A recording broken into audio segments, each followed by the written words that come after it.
Hello class 10th again welcome to this channel. So आज हम लोग करने वाले हैं लाइव प्रोसेस का पार्ट 3 वीडियो।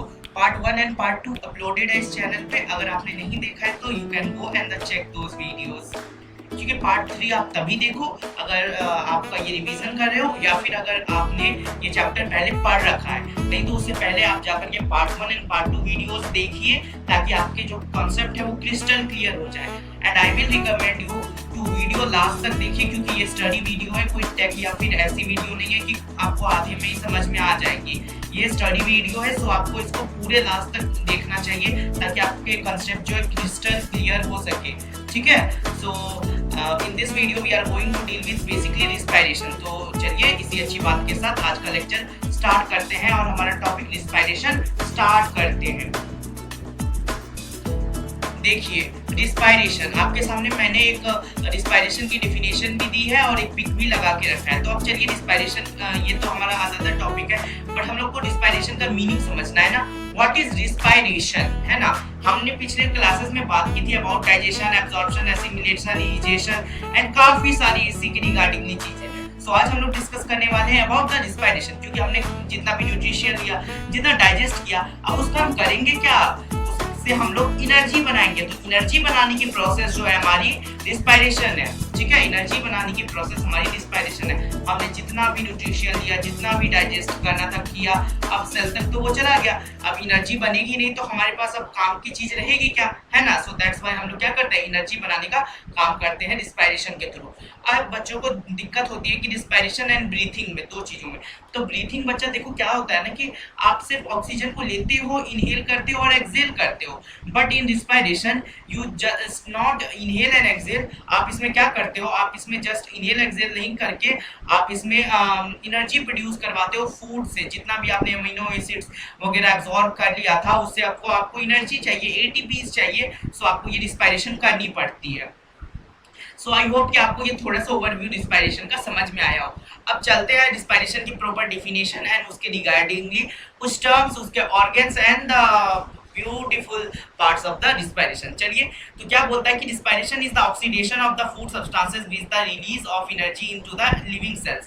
अब देखो जैसे कि मैंने आपको बताया, डाइजेशन हो जाने के बाद क्या होता है कि हमको अब एनर्जी की जरूरत पड़ेगी ना। सारे सेल्स ने ले लिया, डाइजेशन, एब्जॉर्प्शन, एसिमिलेशन हो गया, इजेशन भी हो गया। अब क्या होगा, रिस्पायरेशन के थ्रू हम लोग को फूड चाहिए, इससे एनर्जी चाहिए। तो जो ऑक्सीडाइज करेगा, ये क्या करेगा, ऑक्सीडेशन। आप लोगों ने केमिकल रिएक्शन में पढ़ा होगा, ये क्या करेगा, ऑक्सीडेशन करेगा फूड सब्सटेंस का with the release of energy in the living cells. ये लिविंग सेल्स में, हमारे जो लिविंग सेल्स है उसमें क्या करता है, एनर्जी का क्या करता है, फॉर्म करता है। It not in only the humans, जैसा कि मैंने डायग्राम दिया, ये सेम केसेस प्लांट्स में भी होते हैं रिस्पायरेशन, क्योंकि वो उनकी भी जो एनर्जी है जो कहाँ से आती है, फूड से, through the process of respiration, through the process of respiration. अब कुछ ऑर्गन्स है जो रिस्पायरेशन में हमारी मदद करते हैं, जैसे नसाल कैविटी जिसको बोलते हो, नसाल पैसेज बोलते हो उसको। ये आपका फैनेक्स है, ये आपका ये वाला जो ऑरेंज कलर का पार्ट दिख रहा है वो लैनिक्स है, और ये आपका ट्रैकिया है, ये जो दिख रहा है आपको ये पर्पल कलर का, ये आपका लंग्स है, ये आपका ब्रोंकाई है, ये आपका ब्रोंकैलियस है, ये आपका ब्रोंकी है, ये एल्वियोलाई है। ये जो देख रहे हो बलून लाइक के स्ट्रक्चर जो दिख रहे हो ना, छोटे छोटे छोटे छोटे, वो क्या है, एल्वियोलाइज है। ये आपका डायफ्राम है, फूलता है और क्या होता है बाद में श्रिंक हो जाता है। और कब ऐसा होता है सब लोग हम लोग देखने वाले हैं। चलिए आगे चलते हैं, सेलुलर रिस्पायरेशन से स्टार्ट करते हैं। सेलुलर रिस्पायरेशन में क्या है, सनलाइट लिया, वो कहाँ गया, क्लोरोप्लास्ट। क्लोरोप्लास्ट ने क्या किया, फोटोसिंथेसिस हुआ और क्या हुआ, माइटोकॉन्ड्रिया में गया। अब देखो फोटोसिंथेसिस फूड तो बन गया।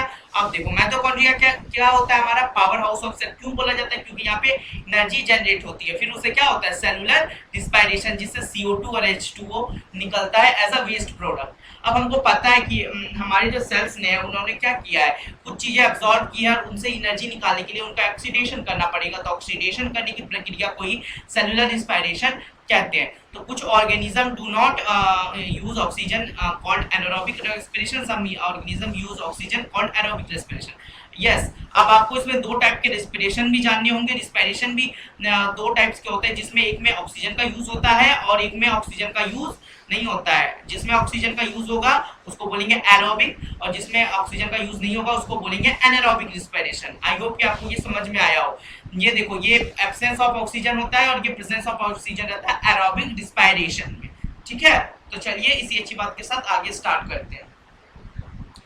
मेरे पास जो आगे स्टार्ट करता हूँ तो बोलता है organism users various method for the producing energy. Organism जो है वो यूज करते हैं बहुत सारे मेथड्स प्रोड्यूस करने के लिए एनर्जी, है ना। So all the process involve the breakdown of the glucose into 3 carbon molecule called pyruvic acid.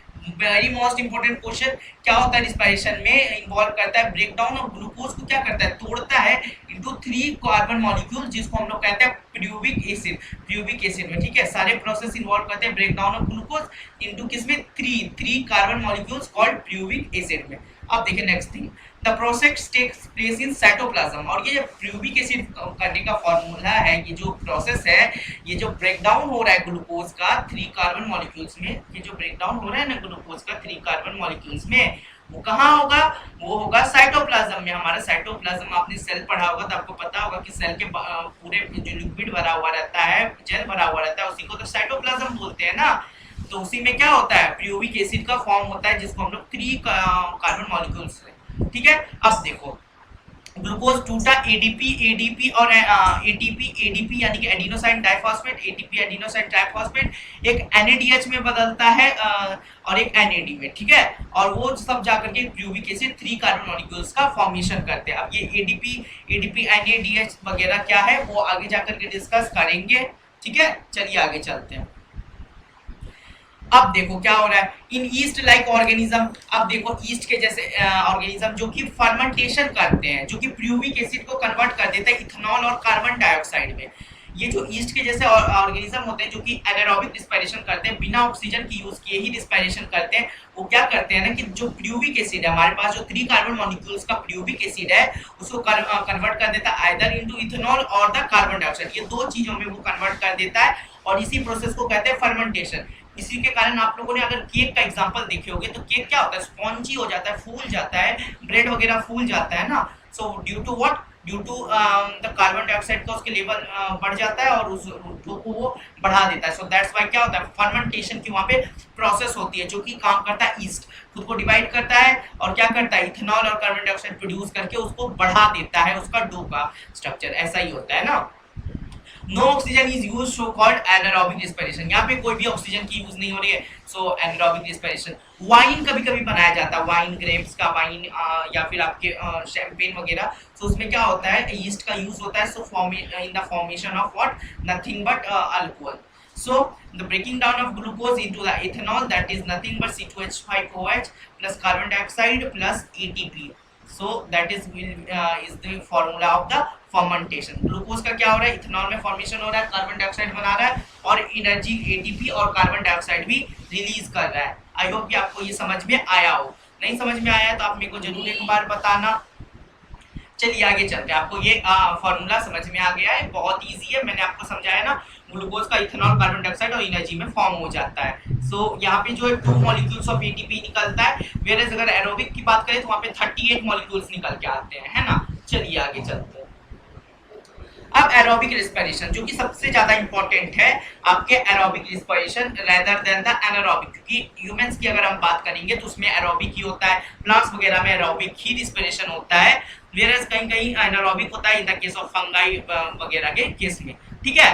सो अब देखो अब क्या होता है, प्यूवेट जो है हमने 3 कार्बन मॉलिक्यूल्स बनाया था ना। मैं अगर उस स्लाइड पे आपको फिर लेके जाऊं, अगर मैं आपको 3 वापस लेके जाऊं तो हमने 3 कार्बन मॉलिक्यूल्स बताए थे, ग्लूकोज को ब्रेक डाउन करके प्यूबिक एसिड हमने बनाया था। तो अब क्या होगा उससे, अब क्या होगा, जो प्यूवेट है उसको ब्रेक डाउन कर देगा ऑक्सीजन का हेल्प से। हमने ग्लूकोज को ब्रेक डाउन करके प्यूवेट बनाया था, प्यूबिक एसिड बनाया था, उसी को ब्रेक डाउन करके ऑक्सीजन की मदद से कार्बन डाइऑक्साइड, वाटर और एनर्जी का फॉर्मेशन करेंगे। एरोबिक में क्या होगा, प्यूवेट जो बना है उसका जो मदद से हम लोग क्या करेंगे, ऑक्सीजन की मदद से कार्बन डाइऑक्साइड, वाटर और एनर्जी का फॉर्मेशन करेंगे, जो कि माइटोकॉन्ड्रिया में होता है। वेयरएज जो एनारोबिक रिस्पिरेशन का केस है वो कहाँ हो रहा था, साइटोप्लाज्म में। ये कहाँ हो रहा था, साइटोप्लाज्म में हो रहा था, है ना ये। चलिए नेक्स्ट थिंग। अब देखो यहाँ पे अगर मैं बात करूँ ह्यूमंस के केस की, जैसा कि मैंने आपके पास स्ट्रक्चर भी दे के रखा है कि इन्होंने केमिकल एनर्जी दी है, कार्बोहाइड्रेट्स, फैट्स वगैरह वगैरह चीजें, और वो सारा डाइजेस्ट वगैरह हुआ, और फिर उससे क्या हुआ, वो पूरा मेटाबॉलिज्म, वो पूरा डाइजेशन का प्रोसेस हुआ, उसके बाद वहां से डिस्पायरेशन होकर के एटीपी निकल के आती है।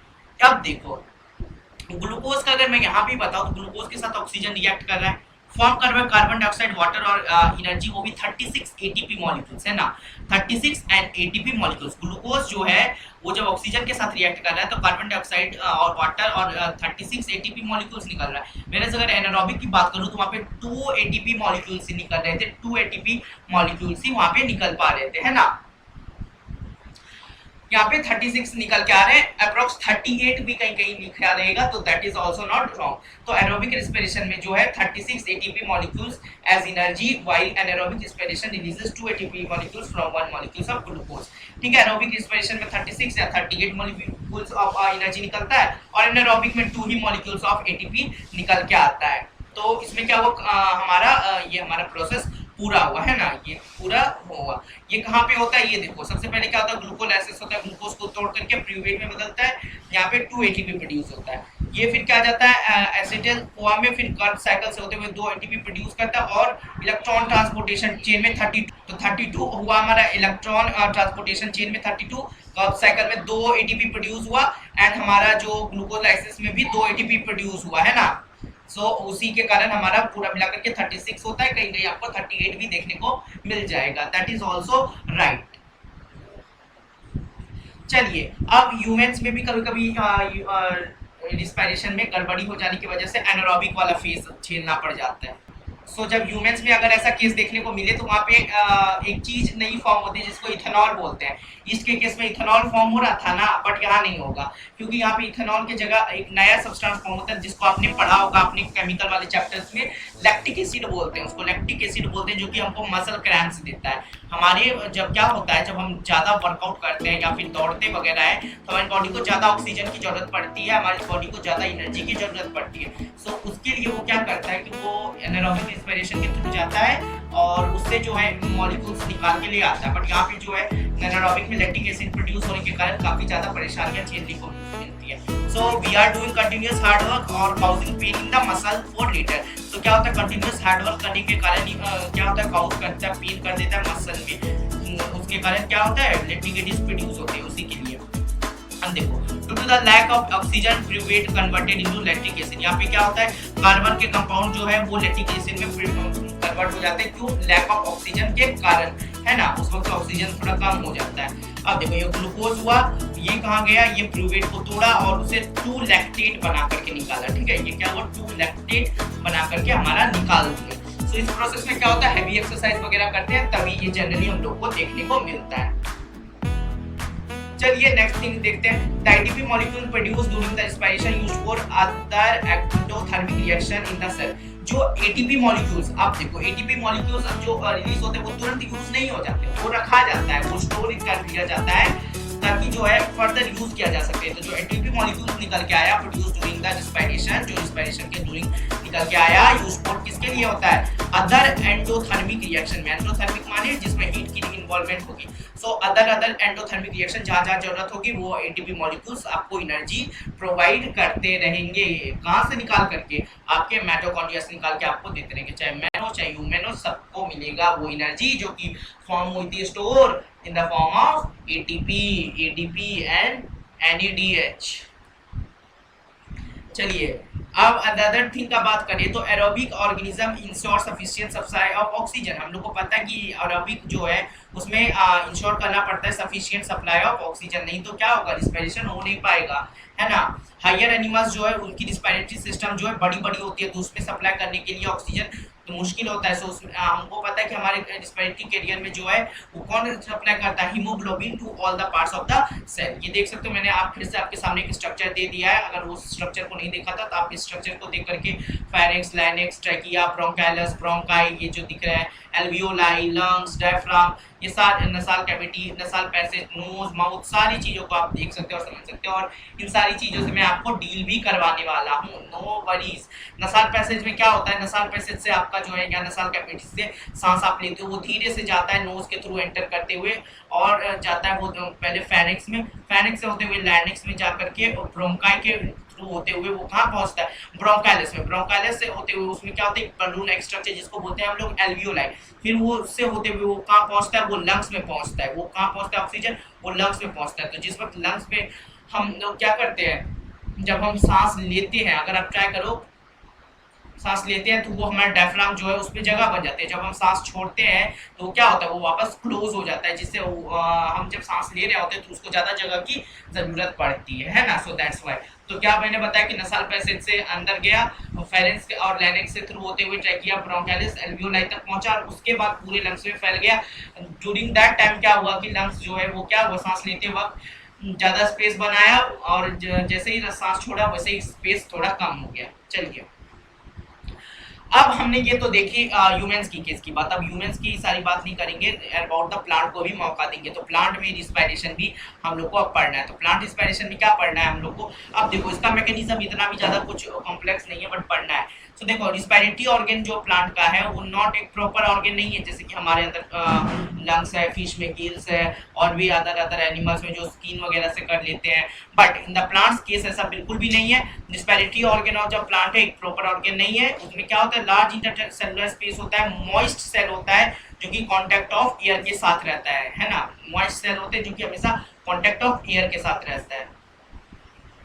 अब देखिए क्या बोलता है कि लार्ज नंबर ऑफ जो डर्ट सेल्स रहता है वो लेंटिकल्स, स्टीम, स्टोमेटा और लीव्स में पाया जाता है ना, large number of dead cells वहां पाया जाता है। सो फोटोसिंथेसिस प्रोड्यूस ऑक्सीजन, फोटोसिंथेसिस से मिलता है, और राइट में वो लोग क्या करते हैं, CO2 रिलीज करते हैं, क्योंकि वो दिन में फोटोसिंथेसिस बना करते हैं और राइट में वो भी रिस्पायरेशन करते हैं, क्योंकि उनको भी एनर्जी की जरूरत पड़ती है, वो भी तोड़ते हैं ग्लूकोज को। सो आप देखने वाले हैं कि वो रात में कैसे तोड़ते हैं, क्या करते हैं, कैसे एनर्जी लेते हैं, है ना।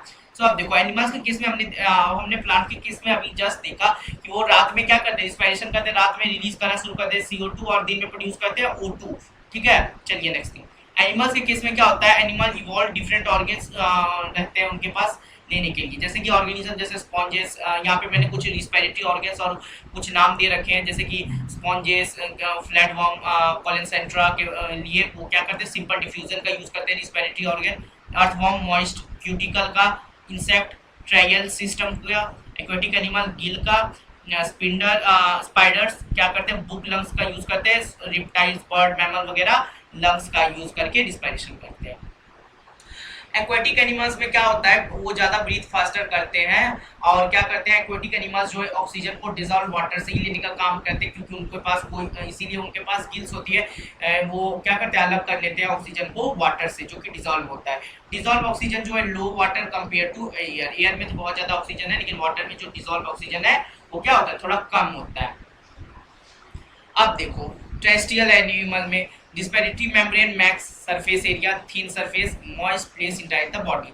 ये जो डिस्पेरिटरी मेम्ब्रेन है उसका मैक्सिमम सरफेस एरिया होता है, सरफेस थिन रहता है, पतला पतला रहता है, मॉइस्ट रहता है एकदम, और क्या रहता है, प्लेस रहता है हमारे inside of the body, as you can see in the diagram. मैं आपको हमेशा ये दिखा रहा हूं ताकि आपको ये समझ में आ जाए।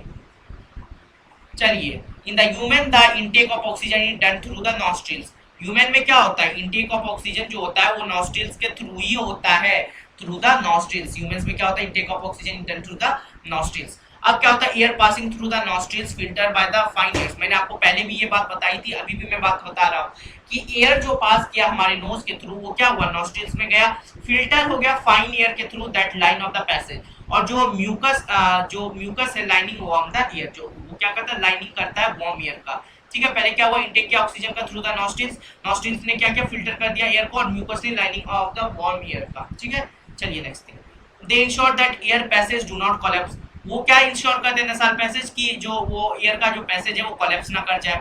Air passes through the throat and into the lungs. Air जो है पास करता है थ्रोट एंड फिर कहाँ जाता है, लंग्स में। Rings of cartilage are present in the throat. ये देख रहे हो, ये रिंग टाइप का स्ट्रक्चर, वो रिंग्स ऑफ कार्टिलेज बोलते हैं। वो क्या रहता है, वो वहाँ पे प्रेजेंट रहता है ताकि जो है हमारा जो है लंग्स वो नसल पैसेज जो हमारा मिड पार्ट जा रहा है वो एकदम हमेशा क्या रहे, दैट इज एक अच्छे फॉर्म में रहे। ठीक है, आई होप कि आपको समझ में आया। So next video, sorry next thing, in the lungs क्या होता है लंग्स में, the passage divide into the smaller and the smaller tubes. अब जो लंग्स में है वो क्या होता है, जो स्मॉलर एंड स्मॉलर ट्यूब्स में डिवाइड हो जाता है, which finally terminate the balloon like structure which called alveoli। आप लोग को यहाँ पे फूला फूला स्ट्रक्चर दिख रहा होगा जिसको आप balloon like structure कहते हो, इसको कहते हैं alveoli। क्या कहते हैं alveoli यहाँ पे, as you can see। तो हमारे लंग्स के अंदर जो पैसेज है वो क्या होता है, हमारे पास तो बहुत सारे पैसेज है ना, सो वो क्या करते हैं धीरे धीरे डिवाइड करके एक जगह जब आता है वो balloon like structure, जब हम सांस लेते हैं तो वो क्या करता है फूल जाता है balloon like structure जो है, ठीक है, इसीलिए हम उसको बोलते हैं alveoli, जो वो होता है balloon like structures का। आप इन द डायग्राम बहुत सारी चीजें देख सकते हो, bronchiole, bronchioles, pulmonary artery, pulmonary vein, जो कि हम आगे जा करके ट्रांसपोर्टेशन में पढ़ने ही वाले हैं, कैपिलरीज, डायफ्राम वगैरह सारी चीजें है ना। चलिए आगे अब चलते हैं विदाउट वेस्टिंग एनी टाइम। चलिए नेक्स्ट थिंग बोलता है एल्वियोलाई का काम क्या है। एल्वियोलाई जो है प्रोवाइड करता है एक सरफेस एरिया वेयर जो एक्सचेंज ऑफ गैसेस हो सके। अब कोई तो एक जगह चाहिए होगी ना जहाँ पे गैसेस का एक्सचेंज हो सके, हाँ जी बिल्कुल होगी। कहाँ होगी भैया, तो होगी वो एल्वियोलाई में। तो वो कैसे होगी, तो जो वॉल ऑफ एल्वियोलाई है वो कंटेन करता है extensive network of blood vessels, उसी के थ्रू एल्वियोलाई जो है वो एक्सचेंज करेगा गैसेस को। फिर से बोल रहा हूँ, वेल ऑफ एल्वियोलाई जो है extensive network of blood vessels को कंटेन करता है, उसी में क्या होता है एल्वियोलाई का गैस एक्सचेंज होता है। आपको ये समझ में आया ना, बिल्कुल आया होगा। अब देखो ये क्या है, ये वाला जो है ये आपका है बंच ऑफ पल्मोनरी वेन, ये आर्टरी है, ये ब्रोंकाइल है, ये टर्मिनल ब्रोंकाइलस है, ये रिस्पिरेटरी ब्रोंकाइलर है, ये कैपिलरी बेड्स है, ये एल्वियोलाई का स्ट्रक्चर है। चलिए next thing, when we breathe in we lift our ribs and the fatten our diaphragm and the chest cavity become large as a result। जब हम ब्रीथ करते हैं ना, ब्रीथ करते हैं तो हमारा जो रिब्स है वो फैटर हो जाता है और क्या फ्लिटर हो जाता है, और डायफ्राम कैविटी में वो क्या होता है वो ज़्यादा स्पेस बन जाता है ताकि हम लोग ज़्यादा सांस ले सके। तो बिकॉज ऑफ एयर जो है शक होता है हमारे लंग्स में एंड द फील्स करता है एक्सपेंडेड एल्वियोलाई, एक्सपेंडेड जो है एल्वियोलाई। अब अगर हम जब सांस बाहर छोड़ते हैं एक्सहेल करते हैं, ये देखो ये हमारे यहाँ इनहेल कर रहे हैं, यहाँ पे देखो ये फूल गया। जब एक्सहेल कर रहे हैं तो ये क्या हुआ, ये पूरा क्या हुआ है, ये पिचक गया है। सो इसमें क्या हो रहा है कि इसमें जब एयर ले रहे हैं तो ये एरिया को बढ़ा रहा है, और जब ये कर रहे हैं एक्सहेल कर रहे हैं तो एरिया को घटा दे रहा है, ठीक है। अब देखो blood brings carbon dioxide from the rest of the body into the lungs. Blood जो है वो क्या करता है कार्बन डाइऑक्साइड को बाकी पार्ट ऑफ द बॉडी से कहाँ लेके आ जाता है, लंग्स में लेके आ जाता है। और जो ऑक्सीजन है एल्वियोलाई एयर में, ठीक है, वो क्या होता है taken up by the blood in the alveolar vessels to transport all the cells in the body. और जो ऑक्सीजन जो एल्वियोलायर में वो एयर से लेकर के कहाँ भेज देता है, अदर सेल्स में जहाँ जहाँ जरूरत होगी उसकी, है ना। देख सकते हो गैसेस एक्सचेंज यहाँ टू है, या फिर रेड ब्लड सेल्स में गया, फिर ये थ्रू हमारे लीवर से होते हुए हमारे ब्लड सेल्स से होते हुए कहाँ चला गया, हमारे लंग्स में चला गया, क्योंकि वहाँ जरूरत उस चीज की होती है ना। सो during the breath lungs always keep a residual volume of air so sufficient time for exchange of gases। जब हम ब्रीथ करते हैं ना, ब्रीथ इन करते हैं ब्रीथ आउट करते हैं, तो क्या होता है कि जो रेसिडुअल वॉल्यूम ऑफ एयर है वो सफिशिएंट रहता है और रहना चाहिए ताकि गैसेस का एक्सचेंज अच्छा हो सके, ना ज़्यादा ना कम, है ना। ये मैंने आपके सामने एक वॉल्यूम का चार्ट दे रखा है, आप चाहो तो इसे अच्छी तरीके से देख सकते हो, क्योंकि हम लोग किसके लिए भी प्रैक्टिस कर रहे हैं, both course as well as for the competitive examinations like the NTSEs. Next thing जो है आप देखो लार्ज एनिमल जो है डिफ्यूजन जो है नहीं हो सकता है, जिसके कारण ट्रांसपोर्ट ऑफ गैसेस किसके थ्रू होता है, हीमोग्लोबिन सब जगह ट्रांसपोर्ट करता है। रेस्पिरेटरी पिगमेंट हमारे ब्लड में प्रेजेंट होता है, हीमोग्लोबिन जो कि O2 एंड CO2 को क्या करता है ट्रांसपोर्ट करता है हार्ट से लंग्स तक और लंग्स से हार्ट तक, ये सारे, और फिर rest part of the body में। CO2 जो transported mainly transported by in the dissolve form of plasma. CO2 को जो है डिसॉल्व फॉर्म ऑफ प्लाज्मा से ही ट्रांसपोर्ट जनरली हम लोग करते हैं। तो समझ में आ गया क्यों नहीं हम लोग क्यों यूज होता है हीमोग्लोबिन का, क्यों होता है, क्योंकि दैट्स व्हाई वो होता है हम लोग डिफ्यूजन नहीं कर सकते, सो दैट्स व्हाई वहाँ पे प्रेजेंट होता है हीमोग्लोबिन जो कि रिस्पिरेटरी कैरियर का काम करता है। सो एट द लास्ट अब हम लोग आ गए लास्ट पेज पे, क्योंकि ये जो लेक्चर है ये हमारा आज ही तक का, आज यहीं पे एंड होता है। So in the next video we will meet with the next part of this chapter. Till then keep learning with us, or please subscribe our channel to get more videos about these chapters, also MCQ questions of the live process is uploaded in our channel. You can go and check those videos. For till the next video, till then take care and bye bye. God bless.